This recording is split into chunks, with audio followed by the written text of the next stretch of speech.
Hello and welcome to episode 70 of Pacific Horseplayers right here on the HHH Racing Podcast. I am your host, Noah Meagher, joined tonight with a record of 25-1 out of the blue corner, Jackson Muniz and Ryan Anderson down at the bottom of the screen to take you through, of course, Santa Anita Saturday, late pick 5, and some good implications, of course, because in just a few days will be the start of this year's NHC out in Las Vegas, Nevada.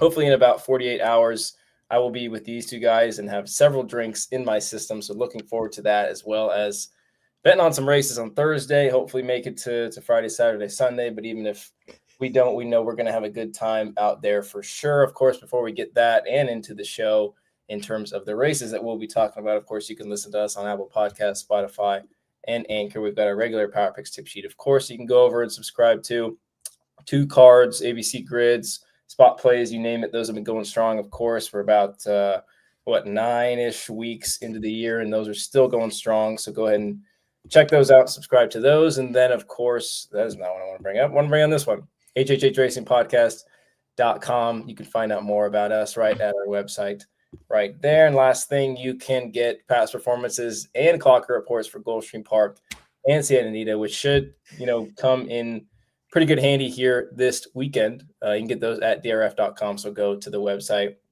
to purchase those and check those out. Gentlemen, great start to the show. Hopefully you guys are doing well. How are you guys doing? Doing great. Doing great. I love March. I'm so happy it's March. I finally heated up a little bit. And we drove up that record to 25-1 in the side bets. I mean, man, life is good, man. And I'm excited to see you guys in Vegas in a couple of days. Yeah, Jackson, you and I both just got back from Vegas, and we were not there on the same trip, so we didn't see each other a single time, but we were in the city. I don't know about you. I feel like I need much more than 36 hours before I go back into that for the next, a 4-day marathon of handicapping, live shows, seeing you guys drinking absurd amount of alcohol. But I only have 36 hours, so we're gonna do what I can to. Boo-hoo! You just spent 4 days in Vegas. I feel so bad for you, Ryan. God. I know. Thank you. Thank you. That's all. That's what I know. I'm being sarcastic. It's gonna be fantastic. No, I get to see all you guys. It's gonna be a great time, and someone on the screen between the three of us has got to win the NHC. We better. I mean, this whole week leading up to this point, we've had an inspiration. If you're not familiar with it, it's at #Road to 12, trying to get as many entries as possible for Thursday, which obviously in theory would give us the best chance to make it, at least one of us on Friday, Saturday, Sunday. And even if you guys are out there, we won't be playing, but we still will be out there, at least Ryan and myself, still working on the hazing / peer pressure for Jackson to stay there for the weekend. But if he gets a seat, I think that's pretty much a no-brainer. So go Jackson.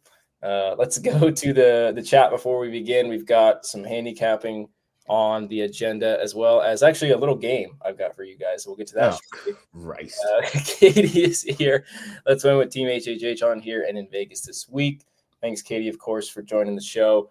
Matt Miller, of course, good friend. We will see him very shortly. He says something good going to happen to one of us. I can feel it. Can't wait to see who it is. And then he wants us to talk about the NHC first chance, last chance. How many entries we've got. Guys, let's do a little quick 30-second around the clock. I will start. I have 3 entries. My name is Noah Meagher. I have 3 entries and might have 4th on Saturday. Jackson? Hi, everyone. I'm Jackson Muniz, and I have 4 entries on Thursday. Right. Why do you say it like that? Hi, everyone. I'm Ryan Anderson. I have 1 entry because that's all you need to win this thing. There you go, Matt. I really hope that's what you were. What I really want to know, Matt says 2 of the 3 of you are getting in on Thursday. I want to know which of us Matt thinks isn't getting in. That's what I want to know. I really Wait, who did I point to? On my screen, I pointed to Noah. My screen pointed to me, so I don't know. Oh, there we go. Anyway, I have no idea what I'm going to do with the 4 entries. I'm still trying to work that out because there's a lot of different directions you can go with it. But the races are better than I feel like they usually are on Thursdays. I feel like the last couple of years we looked, and it's kind of like, there's 50 races and 40 of them I don't want any part of. Yeah. This year I feel like there's a lot more variety, a lot more to choose from, which can be good, it can be bad. Kind of just going to see what happens. Yeah, and unfortunately, we actually don't have like kind of our own NHC preview, which we could talk about strategy and races for 45 minutes to an hour if we wanted to. But that's the little snippet for tonight. I know TBD on Weekend Warriors. I know those guys that will be doing that. I believe it will be Howard and somebody else, if I'm not mistaken. But just check out the other shows to make sure that you've got that under the belt. And obviously you can hit the notification bell and subscribe button. So it just makes things easier on our end, or your end, excuse me. You guys ready for the game? Sure. All right. The game is called Was It Any Good? And we've got two topics to discuss tonight. The first topic will be the San Felipe or San Felipe. I don't know who in their right mind would call it that. And then the other one is the Big Cap, Santa Anita Handicap. So we will go around the room very similarly to the introductions and the NHC entries. We will talk about this race first. This is the chart from the Grade 2 San Felipe. Jackson, you will go first. Was it any good? Your thoughts on this race on Saturday? Hi, I'm Jackson, and I don't think the San Felipe was all that great. You know what? I don't know. I think Potente is an interesting horse. He's definitely has to move forward off of that. And I think there are reasons for him to think he can continue to do so, just based on the way he's trained before his debut and going into this race as well. Looking at his pedigree, he seems like a horse that's going to run all day. So what was the buyer? It's about a 90? It was a 89. 89. Like, I think it's fine. Is he at the top of the Derby list right now? No, of course not. But it's not like you're supposed to be terrified of anyone right now. I think there's a big group of horses in this crop that have run 2 or 3 times, that have run around that 90 buyer, and that need to get better. And he's yet another horse that fits that type. So, I mean, I don't want to say he can't continue to improve. He's run twice. We'll see what happens. Ryan, what do you say? Was it any good? It was okay. I mean, I think Robusta ran the best race. I might be a little bit biased in there, but I mean, was wide both turns and still ran on and just a little bit of a goofball. But I don't know that it was the strongest race. But Potente's lightly raced. So we'll see how he kind of moves forward. I think he maybe has the biggest upside. That's about it. All right. I like it. I would lean towards no. But we also kind of expected Brandt not to run maybe we didn't expect him to run very well, but he was also a bad bet. So I don't think we were all super surprised when he kind of ran up the track. But at the same time, Potente was not really, I think, kind of the alternative that any of us were going to. But with all that being said, anytime a 67 to 1 shot in a relatively short field runs second, I feel like the rule of thumb there is the race is probably not good. But to Jackson's point, we will see in the Santa Anita Derby if some of those runners come back, as well as some other additions, maybe Boyd, some other runners from other barns will come and run in that race, and then we can kind of determine the status of that from there. And then next topic is the Santa Anita Handicap. Jackson went first last time, so Ryan, you will go first to answer the very important question: was it any good? Hi, I'm Ryan Anderson, and next year it's going to be the listed San Diego Handicap. No, it was not good. Santa Anita 205? Handicap, but you know what? 205 is crazy. Jackson? It was great for my wallet. That was the biggest event of the year that I made on British Isles, and I felt great top of the stretch. I don't know. The number didn't come back that strong, obviously, so we'll see. It's in a really difficult position right now on the calendar. I hope they'll think about moving it because it's never going to attract a good field again, because there's a $20 million race in Saudi and there's a $12 million race in Dubai. No trainer or owner connections in their right mind would pick this race over those races. And there's just too much money on the line. So they need to I don't know if they need to move it. I don't know if they move to the grass. They got to get creative with it though. Yeah, definitely agree. Didn't help that Lasix Boy didn't run a step. So we'll probably see him back at Fairgrounds or some kind of race with Lasix. He was 3 to 5 on the day, and people were obviously touting the fact that he hadn't even won a graded stake. So yeah, it's no secret the race, even before they ran, was disappointing, and the fact that they only backed it up with a winner coming back with a 90. There's probably need some serious change to be made. But that will wrap up the game show. We will head to our next segment. Who won? Should we go to commercial? Who won? You got to say the winner. We all win. That's a lame game. God, this guy sucks. I'm not playing next week. No trivia, no games. You get points. You get points for picking winners in the second segment, which is the late pick 5 on Saturday. You guys ready for that? Sure. Yeah. Wow, super enthusiastic. We will get into that right now. Throw the Echo Base up on the screen. Here it is. Race 5 begins the late pick 5 on Saturday. And I will mention this real briefly. They do have a stake on the card, and hats off to the Racing Commission because the Grade 3 San Simeon is always a very good race, but drew a small field of 6. So therefore, they decided to take it out of the late pick 5. $3 late pick 3, $5 daily double, and those bets, of course, that are very player friendly. So hats off to them for that decision. Race 5 is where we begin the discussion. It's a state bred allowance, optional claiming for $20,000, $70,000 purse, 6 furlongs on the flat turf course. Rails are at 0 feet. And a tough race to kick things off, I thought. Field of 11, morning line favorite, and the number 2, Bro. Boy, was he disappointing last time from Fresu and Dougie Fresh at 7-2. Second choice, and number 5, It's a Cinch, in for the $20,000 tag for Juan Hernandez. And Luis Mendez at 4-1. Let's see who we are going with to kick off the late pick 5. On Saturday, I'm going 11-2-8. Jackson's going 8-5-11. Ryan is going 8-9-4. Both of these guys went with a 15-1 shot. I'm not exactly sure if this horse is going to be 15-1 on the day. But I think it's probably good to mention some races along the way that would be good for NHC plays. Regardless of price, Jackson, we'll have you go first. This is probably a horse that would be great in a scenario like that. Yeah, for sure. And you kind of mentioned, I don't know if he's actually going to be 15-1 come post time, but I think he's got a shot. He's definitely worth a look, and I think he'll get close to 10 still. I mean, he's just one that when you're looking at this field, a lot of them look kind of similar, like they're capable of running numbers that are going to put him in the mix, and he's certainly one of them. I know that happened a long time ago, almost 2 years ago now, to the 2024 summer, but he ran plenty of races that put him right there. He's done it on this turf course. He's done it sprinting. And you just got to hope that at the price he's going to be, he just kind of needed that comeback race. I mean, he showed some speed. He got out a little bit on the turn, kind of just ran flat in that. How many furlongs is that race, Ryan? I don't really know. It's only a few furlongs. Trivia, 870. So it's a little less than 6 furlongs about that.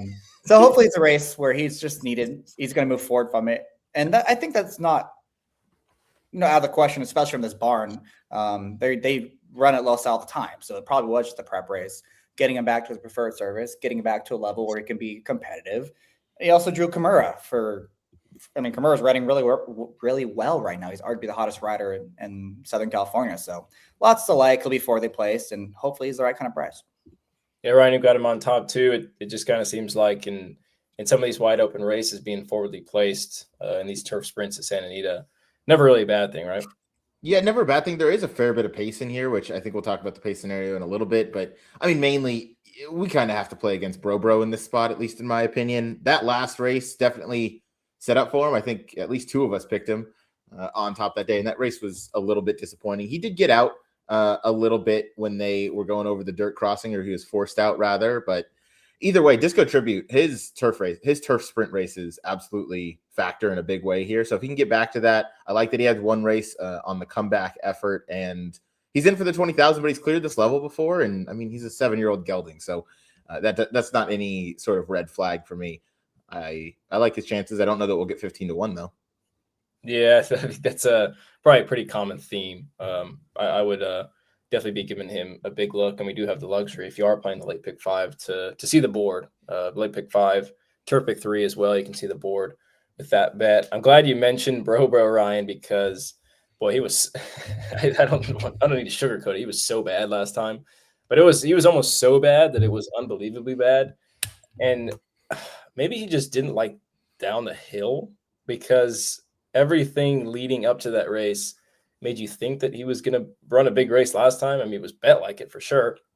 And I think all 3 of us pick him on top. I know there were people from other sources that liked him a lot, which doesn't surprise me by the price. But regardless, he was just so bad last time that I'm willing to give him one more shot. And he's probably going to be a bettable price just because he was so bad last time.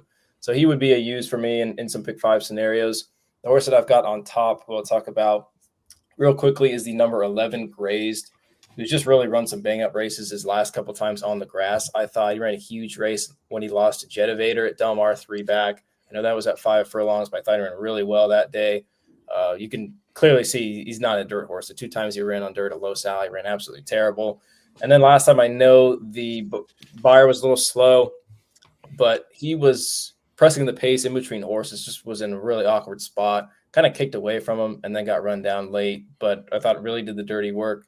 Take the blinkers off, which I don't really know what to think of, but his last couple times where he's run big out on the front end has been when he's kind of in between horses and battling, whereas now he draws post 11, doesn't have anybody to his right. He likes it here at Santa Anita, obviously likes this kind of turf course and configuration, and you get Jaramillo, of course, who's still firing on all cylinders. So he would be the one that I would make the bet on. Jackson, you've got him third, so you can touch on him.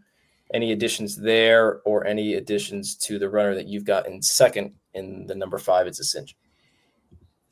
Not a ton. I just feel like he at least has races that are a lot faster to run back to. He's very consistent. He's going to go up and down in form, which he's always kind of done. But he does have those fast races to run back to. Unlike Bro, who, I know we kind of said he was really disappointing last time, but that just might be who he is at this point. And he ran the same speed figure as the race before, and he's never run a speed figure fast enough than 75, and he's never run a speed figure fast enough to win this race up to this point. I'm not saying he can't improve, but if he's actually going to be favored in here and you're banking on him improving quite a few points, that seems like a pretty poor gamble in my opinion. I agree. Don't disagree. I think it's very capable that he could step up, but again, if he's 5-2, 3-1, I definitely wouldn't make a win bet. Your thoughts on the 5? It's a cinch, probably speed of the speed, I would guess. Yeah, he's the other speed. And I wonder, like that open claiming 50 feels like it could be a tougher group than this Calbred 20. Yep. I think you'd probably make the case for that. And he set a fast pace, pretty fast pace. They're going 6.5, a little bit longer than this. He got the best of their speed. And he's not like he needs, well, he probably does need lead. He can be a little bit close, a little bit off and still be successful. He probably is at his best going to the front, though. So I think he's probably the best of speeds in this race. And if he can get brave up front, he's another one that can be dangerous. Yeah, and he gets the likes of Juan Hernandez, who I don't know if it would be a big jockey upgrade because I know Maldonado's definitely pretty tough on the front end, but something to think about here. Ryan, you've got Dino Dave in third, 30-1 shot, and then you've also got the 9 in second, who is double jab, another speedy type, probably going to be pressing the 5 the whole way around. Any comments on those 2 runners? Yeah, the 9, I thought, well, this one does like to be forward and has some quickness to him. I like that they brought him back in an open race after being off for, about 11 months or so. Brought him back in an open race, and clearly I think he most likely needed one, but also probably just needed one was over his head versus that group. And now he kind of gets back into a reasonable spot. He's also cleared this condition before. That was about a year ago. Actually, a year ago, just 2 days ago. But yeah, I think he fits a lot. Obviously, you get DeSormo, so 50-50 if you're going to get the best ride on planet Earth. But I do think there's an opportunity for it to set up for him because I think there's a couple that need to go to the front in the 5 and the 11. I think 9 probably going to sit that, in that second flight and could get the jump on some of those deeper closers. And then for the 4, if the 9 goes to the lead and the 5 goes to the lead and the 11 goes to the lead and they really heat things up, Dino Dave might have a chance to pick up some pieces. Comes out of an open optional claiming race where he didn't get any pace to close into. I do like the jockey switch to Tiago Pereira. I think he rides the turf course a little bit better, especially on some off the pace types. And he's really given some great rides recently. If you watch some of the sprints that have run back. So I want to give him maybe a little look underneath. Might key him in, some tries and supers in 3rd and 4th just to see if I can get a price under there. I know a lot of the horses that we've got in the mix are kind of speedy types, or at least like to be forwards. So they'll go and really set things up for some runners from the back. I feel like there definitely could be some chaos and a good race to play, regardless of whether you're making a play in the NHC or not, because it's going to be a difficult race to start the pick 5, turf pick 3, all those good type of bets. So looking forward to see what happens in race 5 at Santa Anita. We'll move on to race 6, which goes on to the main track. It is a maiden claiming for $20,000, 6 furlongs on the main track, field of 6. Morning line favorite is the number 4, Soy Nagurn for Victor Espinosa, Al Brinkerhoff at 8-5 on the morning line. Number 3, Kid Dynasty, second choice at 2-1 for Yak Dean. and the red hot Kazushi Kimura. Let's see who we're going with in race 6. And I'm going 1-3. Jackson's going 1-3-4 as well. And Ryan is going 1-4-3. Ryan, I really only have one simple question for you. Is this horse really going to be 7-2 on Saturday? Nope, not based on these picks, and not based on. I think when you look at the field, this horse seems to be alone on the lead. That's all you got? Oh, well, you said one question for me, so I answered one question for you. Well, I was hoping you would feed it into. That is true. Okay, then I'll keep it going. Yeah, look, Ryan Hansen, maybe not the strongest second-time starter numbers, and he's having a little bit of a cold meet, but this is a horse that did a lot of the dirty work first time out, and lost to Pop Paul, who was sitting just off the pace that day, and kind of got the run. And I do think Treximo probably got a decent bit out of that. The stretch for the extra half furlong worries me maybe a little bit, but I don't know that anybody else in this field scares me. And at 7-2, if that price is accurate, I would definitely want that over the likes of Kid Dynasty and the 4, whose name is escaping me, Soy Nagurn. Jackson, this race reminds me, I think it's like a very similar vibe to the race a couple weeks ago where it was the second to last race. You had the 1 that was the favorite, and then the 8 that we all picked that was like 9-2 on the line. And then you guys informed me that it was actually an AI created line. Would you agree with that? Is this horse going to get bet pretty good? Because I would imagine so. I don't think it's going to be like you're implying it's going to be like 6-5 in here, or like. I think there'll be a 5 at the end of his odds. No, I don't think so. I think the 1, 3, and 4 are going to be all pretty evenly matched. Because the problem with him going up against the 3 and the 4 is the 3 and the 4 both have numbers that are significantly faster than that 54. They don't always run to those numbers, but they are on the page. And I think you have to take notice of that at least. And you do have to make note that the barn is a little chilly right now. So I don't know. I really couldn't separate the 1, 3, and 4. I thought they all had pretty good chances. And the 1 was the highest price in the morning line. So I kind of just defaulted to the 1. But by no means do I think the 3 and 4 are out of this thing. Yeah, I guess that's probably a fair statement. It definitely helps the top pick that Timeform US Pace Projector projects him to have a pretty lonely lead. And, even if the 3 and the 4 are pretty evenly matched to the 1, maybe even a little bit better, they don't necessarily have the tactical advantage that the 1 does. So I think that's probably a feather in his cap. We won't necessarily spend too much time on these 2 runners because we've got other races to talk about. And it seems like it's pretty much a 3-horse race from what we understand of what the picks kind of indicate. Soy Nagurn, Ryan, I will throw it back to you for that one. It's always tough to swallow 0 for 10 and just a horse in general who just hasn't really seemed like he wants to get his picture taken. Yeah, it is tough, but at least he hasn't been failing as the favorite in some of those higher races because this is the biggest drop that he's taken. So he's probably going to be the one that goes favored here. It's just he's tough to trust, and they keep switching him dirt to turf, and he runs some similar numbers. But yeah, he's got those 7/3 in 10 career starts. So if he doesn't win Saturday in this race, I don't know that he'll ever go get his picture taken because off those numbers, he probably should win. It's just, yeah, he's tough to trust in a field where I don't really trust anybody. But to his point, I think this is number 1, the lowest level he's ever been at, and number 2, probably the easiest field he's ever faced. So if you like him, that's probably why you do. And then Jackson, you can talk about the 3, who, like you said, has numbers that are plenty good enough. The problem was they were a while ago, and we also haven't seen him for a while. Yeah, and the thing that concerned me the most was the work tab. It seems like he's kind of going in and out, like he's missed a couple works in here and there. I will say he worked in company with Dreaming On at the end of January. Dreaming On was second to a really nice horse that broke his maiden the other day. I think it was Sharon's Beach for Jonathan Thomas, I believe. Ran really well. They were separated by only length. So he went in company with that horse, showed a lot of speed out of the gate. I just don't know how much you want to trust this horse who seems to have some issues staying healthy. We'll move on to race 7, which starts the late pick $3 late pick 3, of course, on Saturday at Santa Anita. And it begins with an allowance officer claiming for $80,000. We've got older boys going a mile on the turf. This is another difficult race with a 7-2 morning line favorite all the way to the outside. In the number 10 is Centro de Lantero, Hector Barrios, and Jeff Mullins, obviously a very deadly duo out in Southern California. Second choice could be split between a number of horses. You've got 5 horses on the morning line that are either 5 or 6 to 1. That includes the 2 Namarone, the 3 Tempest Volot, the 4 Ironman Cal, the 5 Balladeer, and the 7 Captain Chuchis.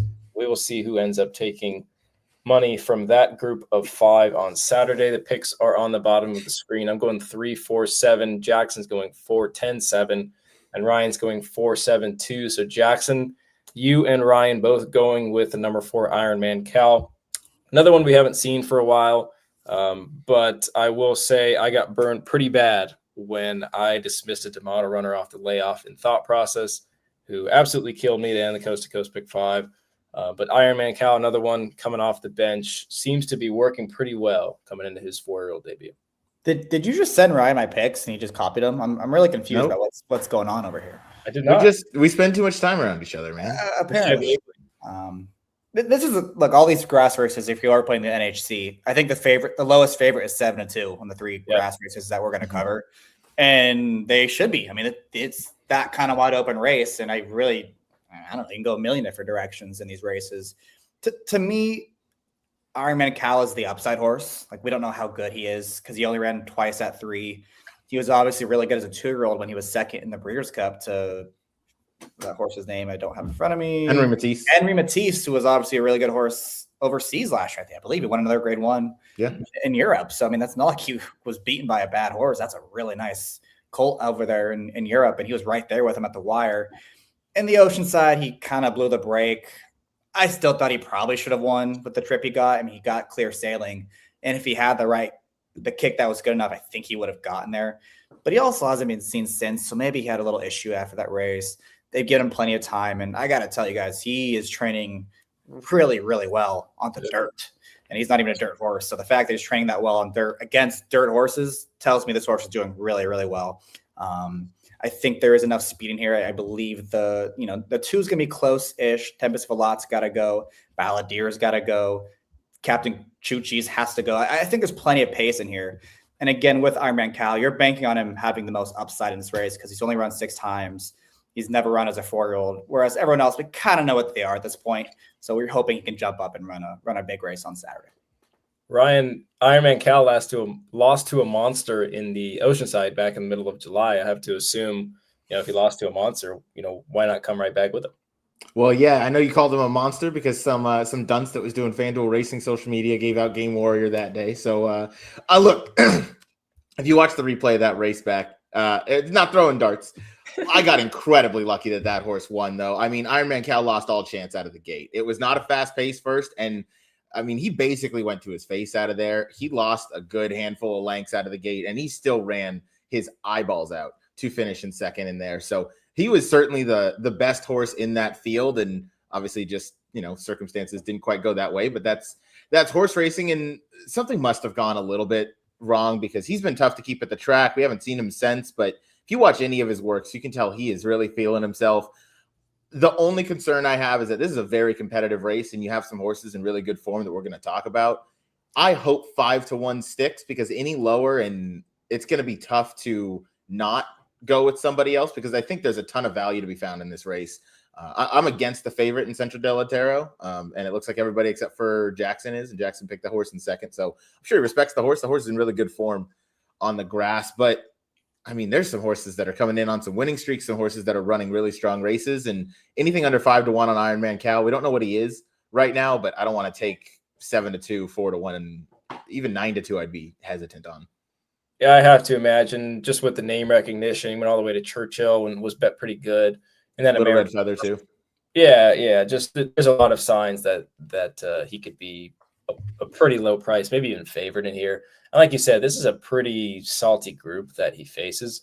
Granted, it's probably a good thing that he faces a good group because they're feeling good about what he's doing, and obviously we've kind of seen that in the morning. So we'll have to find out. It's one of those situations where he's a very likely winner, but you don't want to take too short of a price on him just because there are a lot of good runners that compose this field of allowance optional claimant runners. So we'll see what happens with him on Saturday. I obviously respect him.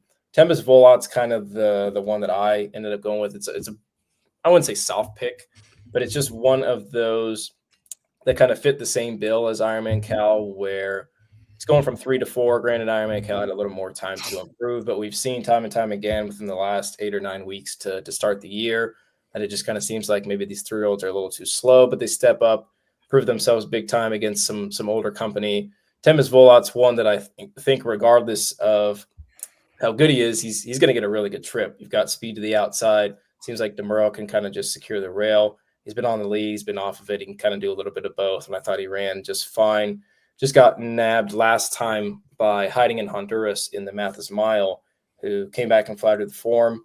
Namarone was in there, who came back and ran, I think, in the – what did he run in? Thunder Road. But he kind of just – somebody had to press El Potente that day and kind of paid the price for doing that. But it seems like the Mathis Mile form and the opening day form in general has set up pretty good. So I wanted to give him a shot because I just figured he's going to have a pretty good trip going around. Things might not be the best on the day, but if he's able to save ground, tip out top of the stretch and go by, he's going to have a big shot at what should be at least 6 to 1. I would hope that price would stick. Are you guys basketball fans? Sorry to break. Meh. Not really. Yeah. Do you know NBA players somewhat? Yeah. If I told you that someone has 79 points right now with 2 minutes to go in the fourth quarter, who would you guess it is? Bam Adebayo. Oh, you saw it then, obviously. God, thanks for ruining my game. Is he really? Jeez. Fuck. Is he actually I didn't have to say, like, don't say if you know, but I guess I did. Disclaimer. Jeez. Yeah, he has 79 points with a minute to go. So That's he's going for Kobe's record, apparently. Yeah, he is. I would have said like Giannis or Wemby. I don't know. Definitely not Bam Adebayo. I don't know where the hell that came from. Yeah, you just ruined all the fun, Ryan. Oh, sorry, guys. Oh, that was good. Jackson, you are going to talk next about Centro Delantero. Ryan had mentioned a little bit with his spiel that he's kind of against him. I will say before you talk, I am extremely against him, but you got him in second, so prove me wrong. I'd be curious to hear why you guys are against him. I just think he's in really good form. I mean, he's won his last 2 races with 2 numbers that are faster than everyone else in this race. I know he has the outside post, but he has the best jockey to overcome that. And I think there's enough pace where this field should separate enough where he can probably, tuck into the 2 path or so. I don't think he's going to be hung 4 wide heading into that first turn. Is this a step up in class? Yeah, but I mean, the speed figures he's been running certainly indicate it shouldn't be too much of a problem. I'm not saying I want to bet him at 7-2 in a race this wide open, but I certainly do respect him. How come you guys don't like him? My name is Noah. My rebuttal is he draws an outside post, so maybe the field does spread out, but there's still a chance that he doesn't get nearly as good a trip as he's gotten his last 2 times because he has gotten very good trips. And granted, the numbers were high. There's no doubt about that. But I also think you're kind of underestimating the difference in quality between the field he beat last time and the field he faces on Saturday. Ryan? Yeah, mine is obviously, yeah, he's gotten 2 really good trips back to back, but I mean, that's Hector. That's what he's going to do on the grass. So I'm not going to necessarily say that's something that he's not going to get again. But out of that last race, the 2nd, 3rd, and 4th place finishers are 3 horses that do not like to have their picture taken. I mean, they find every way to lose that they can. Baldoro, he runs a great race and he finishes 2nd every single time. He finished 2nd to Captain Chuchi's last time out. The 3rd place finisher was, I think, Dicey Mochara, who just came back this past weekend to disappoint, losing to City Exile and some other horse that I know we probably talked about. And then Time Song has 1 win with a bunch of 2nds and 3rds and doesn't like getting. So just I feel like the strength of that race, I guess, wasn't the strongest and got a little bit of a setup in there. And Central Delantero can absolutely win in here. I'm not against him from a talent perspective. I just think you should try and play against him. And I went with Captain Chuchi's as my 2nd pick, just because this is a horse that's in just really good form and seems to only be getting better and going through those conditions for Papa Padromo. And the only other speed in here is another George trained runner. And I can't imagine they're going to go head to head. That's number 5 Balladeer. So after that last race with Captain Chuchi's just kind of sitting off the pace a little bit and having that target and getting by at the end, I imagine that's going to be what we see again here. The addition of Mike Smith, I don't really know. I don't know why Flo or Edwin aren't back on. I think Edwin probably rides this horse the best. If you looked at that race 2 back, that was a really strong finish from him. But I think Captain Chuchi is going to be sitting another good trip and should have a clean clean way around there. And I mean, if he's good enough, he's in the best kind of form right now, where he just keeps getting better. Jackson, what do you think? He's probably got to sit out the 5, right? I would think the 5 would be the one to go, and then Mike would just kind of, stalk off the flank. Although I guess we do say Mike's either first or last, so maybe we don't know. I wonder if they both run in here, having the same style from the same barn. I wonder if George looks at this field and says, okay, this horse is best suited for this race, and we'll scratch the other one and live to fight another day. Now, if they both run, I would guess the 5 is the one that finds himself in front, because he's really got one way to go. It's the only way he can win. The 7 can sit just a tad and still be successful. So, especially with the post they drew, that would be the way I would assume it plays out. Mm-hmm. Yeah, and regardless of the decision, it seems like Papa Padromo and team are making the right ones, because they're almost 25% for the meet. So obviously they've been able to work out some good spots as well. Now, Marone, Ryan, you're the one that's got him in third. Any thoughts on him? A little disappointing. Mathis Mile kind of had to do what he had to do last time. I think this is probably a more suitable situation for him on Saturday. Yeah, I mean, he's done nothing but kind of chase slow paces in his last 3. He gets first-time Lasix for Sadler, which is okay. I mean, he's not, video game numbers or anything, but he's a very respectable 10%, and it's a little bit higher when you go to the turf routes through Formulator. But either way, I don't think he was playing his best game last time out. You mentioned earlier he was chasing El Patente and just kind of trying to be the other pace presence. I don't think that's his best way to win. You get a jockey upgrade to a Misael Jaramillo, who is tied for second in the jockey standings right now. He's having a spectacular meet. So I would expect him to have this one sitting in that pocket trip. And this is a kind of one-run, kind of horse. And he's got a little bit of a kick. He just needs a little bit of pace. So I wonder if he gets that. I'd probably like if the 5 and 7 both ran, but even though they're from the same barn, I think you still get a little bit more pace in there. And I do think Namarone has a bit of a class edge, seeing as he's only faced stake runners in his last 5 races, going back to his race in Germany overseas before he came here. Yeah, somebody had to do the pressing last time, so I think you can kind of give him, a bit of an excuse for that one. I know Ravas JDs, I hope I'm saying that right, because that's hilarious, likes number 6 Lord Bullington for the upset, 15-1. So that's a great NHC horse. I mean, this is a race that's completely wide open. He's got some numbers that fit for sure. Second off the bench. You haven't seen him since June, and they had the confidence to throw him in the Thunder Road, which was probably kind of just a starting point at that point. So he's probably going to get a pretty good trip just off the speed. Ravas, 15-1. Good luck to you if you are betting him on Saturday, but very good race. I feel like we've kind of said that a couple of times with race 5 and race 7. So we'll move on to race 8, which of course starts the $5 late double. I will get that field up on the screen. And once again, very similar condition. It is an allowance option claiming for 50,000, 6.5 furlongs on the main track. This is for the fillies this time. And the morning line favorite in this field of 6 goes to the number 1 Artisma, 2-1 on the line, Richard Baltus and Kyle Frey. Second choice on the outsides, the 2 favorites, the bookends in this field, and number 6 Into the Hall, Peter Urton and Hector Barrios. Our picks are up on the screen now. I'm going 6-5-3. Jackson is covering it up with 3-6-5. Ryan is going 5-6-1. Jackson, I know you have a pretty strong opinion here on the number 3 Scary Fast Ride, the Calbred, the old grandma. I guess that's probably a little disrespectful. 7-year-old mare, Bays McCarthy, 6-1. Would you like about this runner? Hey, 7-year-olds are having a renaissance this year. There's been a lot of 7-year-old horses just come out of their shell. No doubt. And, we're going to keep riding that wave on Saturday. I do like this horse quite a bit in this spot. A, because I like her recent form, but B, I just don't think these favorites are that strong. I mean, Artisma's had so many chances of lately. She should have won that race in November at Del Mar. She had no business losing that race. She had no business losing last time either at Santa Anita. I mean, she was odds on. She had the perfect trip, and she just got beat on the square. Whereas I felt like Scary Fast Ride at least was waiting and stuck behind horses and didn't get the right pace, didn't get the right trip. And there was only a length separating those 2 at the end. So I wanted to try her in that spot. And then just real quick, as far as the other favorites go, I mean, Into the Hall is going to be maybe they're going to be the favorite. She's probably the one to beat, but she's stepping up in class against winners for the first time. She had a really soft trip last time against a field that just hasn't been that good as of late. I have questions about her.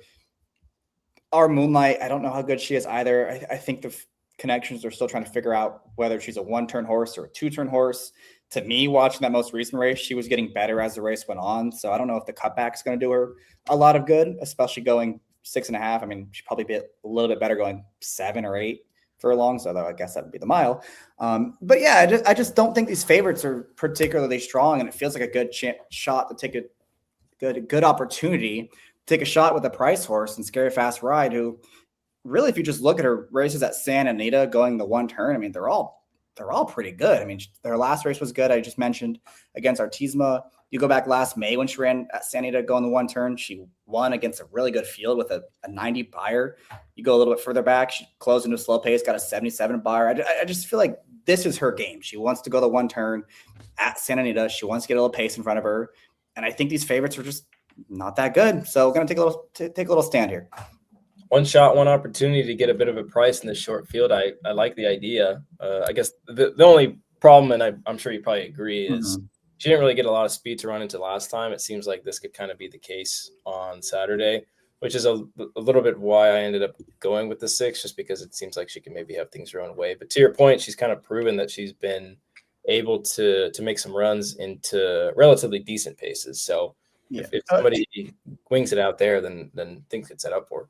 I'm going to disagree with the pace projector I don't usually disagree with it, but this time I will. No cap has one way to go, one way to win this race. She's got to go from an inside post. And so does the 1. I mean, the 1 can't pass anyone. But she's proven at this point she is not going to pass. She would not pass me in the stretch if we're running the same race. And with her having the rail, she's got to go from the rail. And even the 6, I think she does have the advantage of having the outside post, but she's going to be within a length or 2 of the lead as well. So I don't know if they're going to fly, but I do think it's going to be an honest pace. Brian, I guess we'll have to wait to hear from you about what the 5 Our Moonlight's best distance is. But regardless of what the answer to that question is, I think you could pretty much sum up the answer to the question of horse to beat just based off numbers. Our Moonlight's probably the answer you'd be looking for. Probably. I mean, it's a competitive race for sure. I think off that last number, yes. And I know Jackson brought up a good point in that she seemed to kind of be doing better as the race went longer. But I like when Dean Pedersen cuts these horses back, and he's done this, a couple times, and he's had some success over the past 5 years. He's only done it 8 times. 3 of those resulted in winners. And I think Our Moonlight is going to really appreciate that added foundation that she's going to have. And I think with the pace scenario, no cap absolutely has one way to go. Into the Hall, I don't like her one bit. Where has she been kind of first? Well, I guess it hasn't been that long, but that field was terrible that she beat, that maiden field. And she was finding excuses to kind of lose all of her previous races, and she finally found a bunch of friends she could beat up with. The third place horse, the turf horse. Second place horse, I don't think has even run back yet, and the other 2 have decreased their buyers in subsequent starts. So I'm against Into the Hall for those reasons. I don't hate the 3, to Jackson's point. I vary against the rail horse and Artisma. I think Our Moonlight's just going to have that stamina, and I like the fact that this race is 6.5. I think that added half a furlong really might make a difference. And this is a horse that's going to be flying late, and I think has that added stamina. Lost to Run a Mile in My Shoes, who went right out to Oaklawn for Peter Miller and ran a really nice race going wire to wire once again and drew off nicely in there. Yeah, speaking of Peter Miller at Oaklawn, I mean, that guy can't lose out there. I mean, he's just firing on all cylinders with the team he's got out in Hot Springs. I understand the red flags with Into the Hall. It just seems like if any horse is going to have that patented light bulb angle, it's probably going to be her, because a lot of the races before that, maybe you can make the case that she probably should have gotten the job done in some of those. But also, I thought she ran some pretty good races and probably deserved to win a couple of those races. Granted, she was at shorter price. I think you could go back and forth on those. But she smoked the field like she was supposed to last time. Maybe that was just kind of the time to have her. But it seems like regardless of pace scenario, she's going to get a good trip. Are you guys familiar with Philly Nafisa for Baffert? She reminds me a lot of this filly, just because they tried different distances and surfaces with her. She was kind of finally able to get the job done. Then they stepped Nafisa up into a graded stake, if I'm not mistaken, and went straight to the lead, wired that field. So it seems like she could be very similar to that, where they had high hopes for her, finally gets herself in the winner's circle, and then they can progress and make some better improvements. So I would go to the number 6 Into the Hall in this race. Ryan made a very compelling case not to use her. Granted, he has her in second, which is very similar to the case that he made for Just a Touch last week, where he had the horse on top, went off at 3-5, and just basically made every point to bet against him. So, hey, Ryan might be right again, but regardless of whether this field is somewhat straightforward, I still thought there were at least 3, if not 4 directions to go in the race. Would you guys agree with that statement? Sure. You guys want to move on to the last? Sure. All right, let's do it. We'll move on to the finale, which is another great race. This Turf Pick 3 on Saturday is quite the doozy. And if you are able to connect on one, if not a couple of them on Saturday, you are definitely going to get rewarded and paid for sure. Race 9 ends the Saturday card at Santa Anita. The card concludes with a maiden special weight for 3-year-old Calbred fillies going 6 furlongs on the turf. Big field of 12 with some 2 also eligibles. Of course, make sure you check scratches and changes. But in the main body field of 12, morning line favorite, the number 3, Balaza for Barrios and Mullins.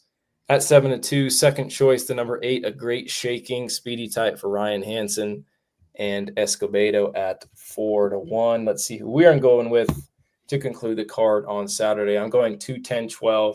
Jackson's going 12-1-9, and Ryan's going 9-10-2. Ryan, we will go with you. I know you've got a strong opinion here. The number 9, Melba Montgomery, Steve Knapp 8-1, and my boy Ayuso. Yeah, I do. I really like this horse coming in here, and part of the reason is I don't think that there's any killers from the looks of the horses that have run before. But second, the breeding on the 9, Melba Montgomery, is so strong. I mean, full sibling to SY Sky, who won multiple turf sprints, and then a full sibling to Connie Swingle, who is another very strong turf sprinter out here as you're looking at the past performances right now. And I mean, has some other winners in the family as well. But this kind of has the looks where, yeah, she might need one. But I think if you're ever going to get a bettable price, it's going to be on the debut. And 8-1, I would expect her to take a little bit of money, especially if she is a runner. She's owned by Nick Alexander, who obviously has a lot of very precocious, very top end runners for the Calbred rank. So he's probably gonna, that will probably affect the price a little bit. And I would hope so. I'd hope maybe 5-6-1 would be in the range where this horse is taking some live money. I think drawn post 9, that's enough where Ayuso is going to be able to get some position early and shouldn't be worried about too much traffic trouble. But it is a very full field, so we'll see. But I think you'll get your price, and yeah, I like the 9 to end things off here. Jackson, you like her as well. Is this more of a pedigree play, or is this more of a saw what you saw in the mornings type play? This is an all pedigree play, as Ryan mentioned. There's a lot of turf sprint siblings in there that were really, really good because she can't run on the dirt at all. From what I've seen in the morning, she is. Yeah, you better hope she can run the grass a lot better than she can run on the dirt. So that's the hope for her. It does seem like she'll be the right kind of price, and I don't think it's a bad gamble at all when you're hoping for that turf transition to do her some good. Well, the horse that you got on top, I think, is showing at least a little promise on the main track because that's pretty much primarily what she's been on. She's been on the Tapeta track on the inside a couple times, but Jackpot Clover 15-1, probably going to get that price, right? This race reminds me so much of last year. Same situation, Saturday afternoon, the last race. So the cut line for the NHC ends with this maiden special weight turf sprint at Santa Anita. That's just absolutely impossible. Exact same situation here. I'm taking a little shot with the 12 Jackpot Clover, who's trained well enough in the morning. I think there's some things to like. She does have speed. I don't know how much stamina she has. She's a really small filly, but she's quick out of the gate from what I've seen in her gate workout. She has been better on the Tapeta in her workouts, which is usually a good sign that she can run on the grass. Now she does have the 12 post. She does have a barn that's not necessarily great first time out, but the barn is going better than they usually are at this meet. And they also have Les Conn, who I think is pretty underrated as a turf sprint jockey. So I just think there are enough things to like about this horse at 15-1 to take a little chance. You guys remember a horse by the name of Third Beer? Of course. Rings a bell. Yeah. This too, who I've got on top, reminds me, I don't know why I have like the comps today with Nafisa and Third Beer, but this too, grazing in the grass, reminds me or seems like she could be kind of the filly version of Third Beer. If you remember Third Beer, he was debuter for Yak Teen, Calbred on the turf. Tracy was riding him that day as well. From what I've seen in the mornings, very similar to the 12, where it seems like she's shown a little promise. There was one work I watched in particular. I can't remember which one it was, but I thought she broke well, was pretty responsive in that work. And then they kind of like held her back when they did the gallop out. It looked like she wanted to run, but whoever was riding her in the morning that day just was content with what had gone on. So it seemed like she had more in the tank.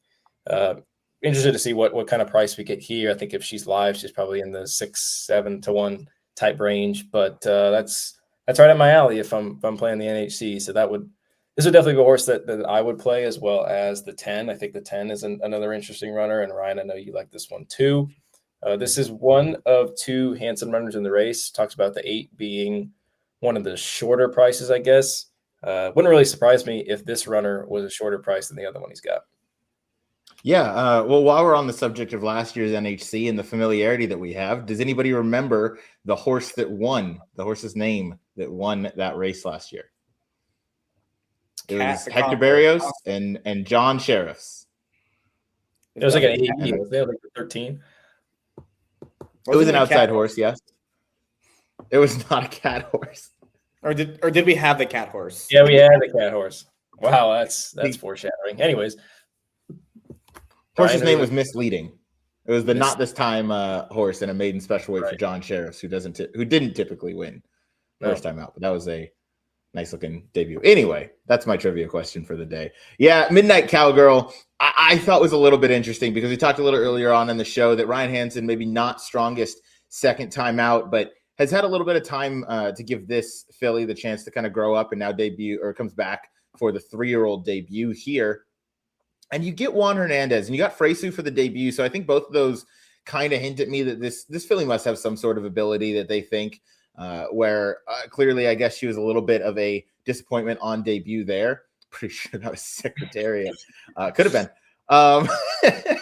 But on debut, you could tell she was a little bit slow out of the gate. She looked like she had a lot of kind of growing up to do. And now she comes back. I haven't been able to watch too many of the works in the morning. And again, they've all been over the main track. So I think that they obviously think that she's more turfmen. And again, the jockey bookings for both the first start and now the second start is their 3-year-old season being these top guys where Ryan Hansen can typically go to, the Adrian Escobedos or kind of a lower level jockey. Yeah. He gets the leading rider. That to me shows that she's got to be training pretty well and should be well met in this spot. So 9-10 for me is good enough to end the day.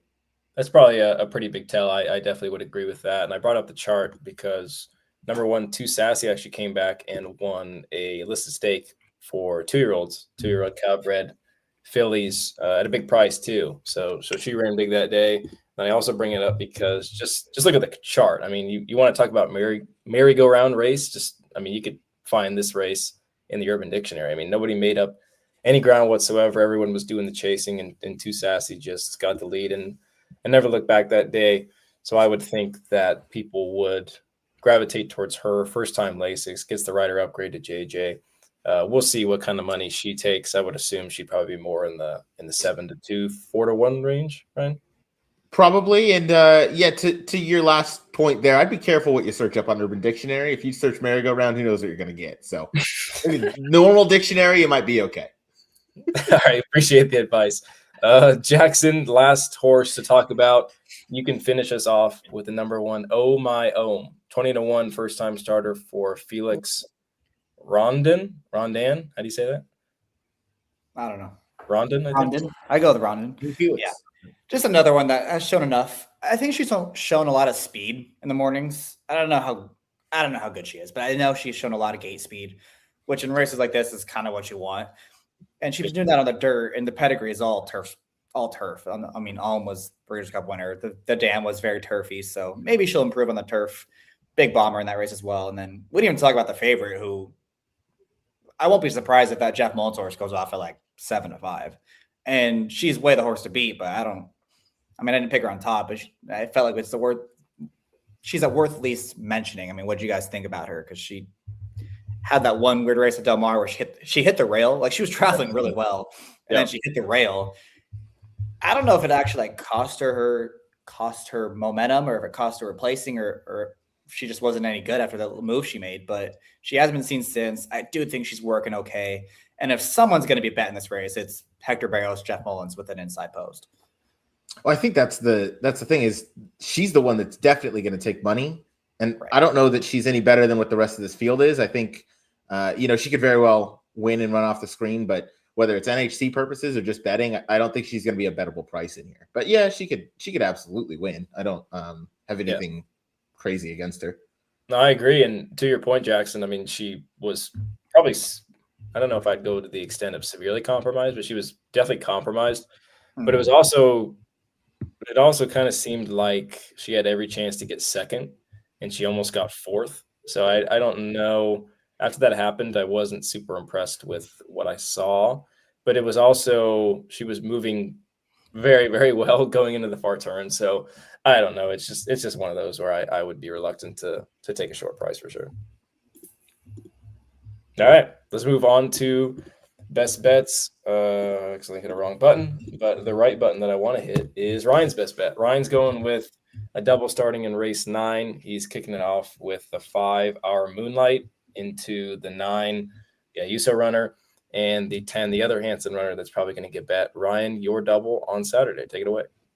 Yeah, I feel strong enough about Our Moonlight that one's going to win. We have 3 different top picks in that race, so maybe that's the side bet of the week. I don't know how you guys feel, but I like Our Moonlight in there on the cutback to the 6.5, and took a really big step up in that second off the bench performance to get that 88. If she runs back to that, she is certainly going to be tough to beat in that spot. And then going into the last race, I want to try and beat Balazza.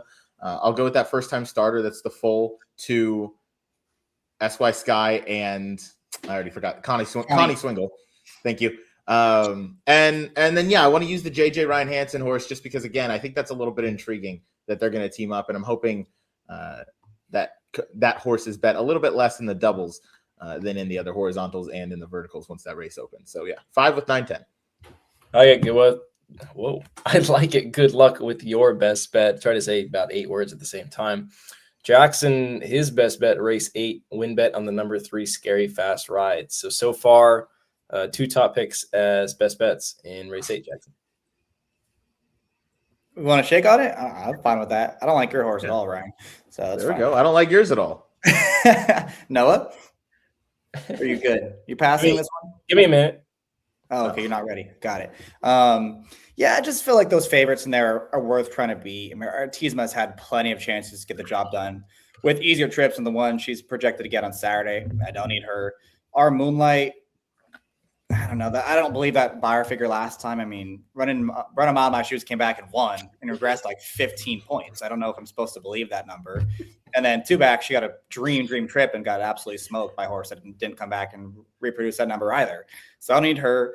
End of the Hall scares me because I think she might get a really good trip in there, and she's probably the horse to beat. But I don't trust her completely either at a short price. So I'm going to go to Scary Fast Ride, who this is her best game, is this one-turn sprint going at Santa Anita. I thought she ran well last time where she had a lot of trouble trying to close into a slow pace. She was waiting, and just didn't quite get out in time to be able to show her best stuff. And I'm hoping with the projected pace scenario on Saturday that she does have enough pace to run into, and she can pick up a lot of pieces late and hopefully post a mild upset. Mild upset for sure. She should be, 4th choice in there, I would have to assume. So good luck with your best bet. All right, now ready to shake. Late pick 3, $18 late pick 3, singling the 6, who is the 3rd alternative in race 8, but starting it with 3, 4, 7. That is, oh boy, let me read that so I don't forget that. Terrible. That is Tempest Volot. That is Ironman Cal, and that is Captain Chuchi's. Captain Chuchi's. And second leg is the 6 Into the Hole, who Jackson is scared of, so she's going to win. And then the last race, I've got the 2, who is the female 3rd beer, and then the 10, who also is liked by Ryan and should be pretty formidable in that race as well. So $18 ticket for $3. I got to say, I didn't understand either of your comparisons tonight. I was just like, what are you talking about? Those were horrible. Female 3rd beer would be 3rd seltzer. But just if we're really going with the full comparison, but whatever. Hashtag ball knowledge. Bam finished with 83, by the way. Did he really? So he beat Kobe? Yeah, but weren't they fouling? I heard some chatter about they were fouling. Probably. They're going bam out of bio. Who knows? That's hashtag BS. Anyway, final thoughts from either you two guys. I'll have the pleasure of seeing you guys in about 36 hours in Las Vegas, Nevada. Yeah, that sounds about right. 36 hours. It's going to be fun. NHC is always a good time. And hey, if you're going to be around and bored, whether you're at NHC or not, tune to the ABR live show this weekend. These two boys will be on. I'll be on. And hopefully I'll be able to swing it where the three of us can be on for that last race at Santa Anita. And we can, or the best bet race. We can have a race 8 so we can all that'd be awesome. we can hijack the show. We're in the presence of the main star of the weekend. I mean, Ryan is the first name, the first face you see when you I don't know who I paid to have that, but that was a little silly. I think you slid some pile of money across to Dan at one point. I just sent one bet slip to Turfway Park. Yeah, it's already a loser. But anyway, that's all we got, really. See you the Thursday, guys. Thanks. Thursday. I gotta do my spiel. If you guys are out in Vegas on any day from Thursday to Saturday, please hit us up. We won't bite, even with a couple of drinks in our system. And if you are not going to see us there, you can probably see us. You'll see a lot of Ryan on ABR, and you might see myself or Jackson as well. But appreciate everybody joining and tuning in. For Jackson, for Ryan, this has been Noah, and episode 70 of Pacific Horseplayers, covering the NHC Saturday Santa Anita late pick 5. And until next time, PHP out.